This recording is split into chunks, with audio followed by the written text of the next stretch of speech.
of Parliament for the sports.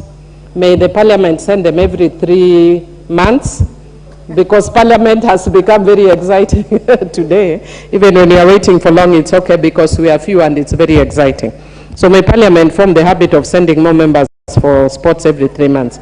But having said that, Madam Speaker, I just want to say that I am the naysayer that Honorable Kimani Ichungwa was referring to, unapologetically. And Madam Speaker, I want to say that I do not support the Financial Inclusion Fund as regulations as currently crafted. We do know for sure that we need to include majority of Kenyans, and I don't like using the word what is it again, hustler? I don't want to use it because it's a very abused word.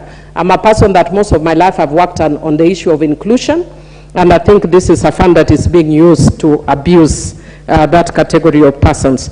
Madam Speaker, the reason why I want to say, and I want to reiterate what other members have said, is that this is actually Fuliza by another word, and it will end up harming majority of the women and youth in this country.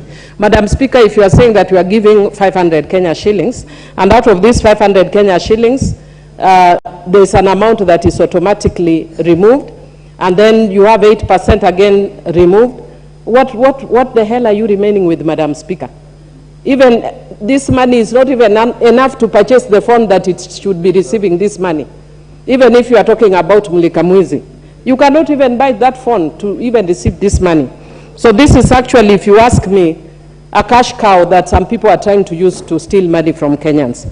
Madam Speaker, I don't understand why what we had started in the last Parliament, we couldn't have continued with it, which is consolidating all the government funds, including the Ways of Fund, and reforming them so that it better serves Kenyans. And I want to agree with Honorable Mbadi that what we need is a grant for this category of persons. And we all have them in our constituencies. People that very small amounts of money will actually make a difference to. And the member for Molo was talking of 10,000. I come from a constituency where even 2,000 or 1,000 will make a difference. But it can't make a difference where you are giving and with the right hand and taking away with the left hand, because this is actually what this fund is doing. During the campaigns, I heard Honorable Ichungwa used to tell people that it will be interest-free. Today, I am actually hearing him changing and saying that now it will be charged 8%.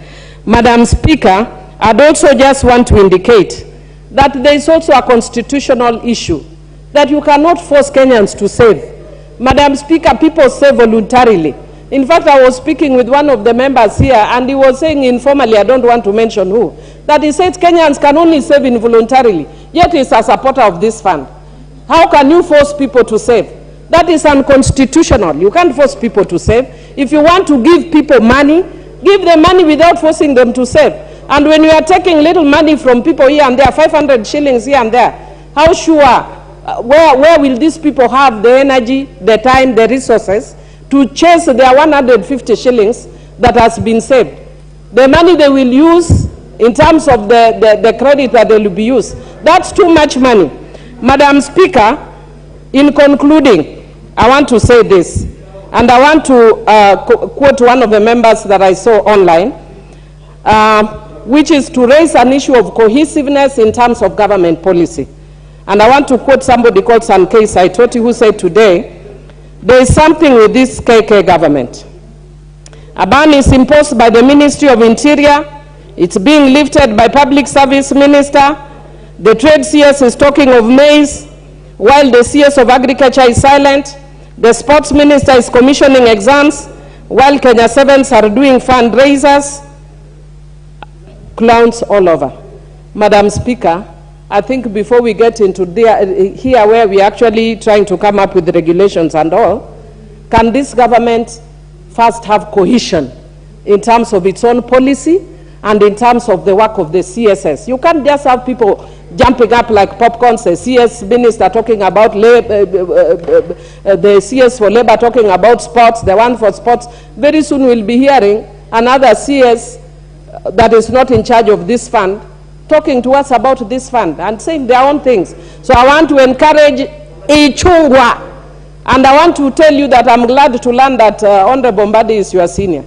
And I'm also the senior of your member of parliament who is moving these regulations in law, because I'm seeing the CPAs are proud today telling us you are accountable.